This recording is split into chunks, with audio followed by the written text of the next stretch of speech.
Natayang 680,000 pesos na halaga ng shabu ang nasamsam ng Antipolo PNP sa isang high-value individual sa barangay Inarawan, Antipolo City, Rizal.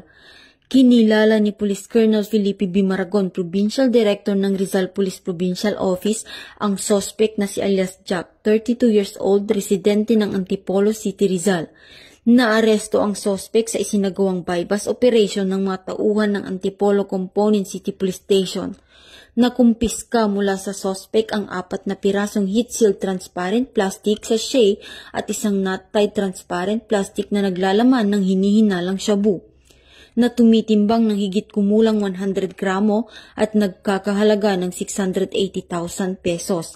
Iba pang drug paraphernalia at isang pirasong 500 peso bill bilang budol money. Kasalukuyang nasa kustudiya na ng Rizal Provincial Forensic Unit ang mga nakumpiskang ebidensya at nahaharap naman ang suspect sa kasong paglabag sa RA 9165 o Comprehensive Dangerous Drugs Act of 2002. Ang kapulisan ng Rizal ay hindi titigil sa kampanya laban sa pagsugpo sa iligal na droga upang mapanatili ang kapayapaan at seguridad sa pagkamit ng isang bagong Pilipinas na ligtas mula sa iba't ibang uri ng kriminalidad. Mula dito sa Calabarzon, ako po ang inyong Police News Network Correspondent, Patrolwoman Maribig G. Bautista, alagad ng batas, tagataguyod ng balitang pulis.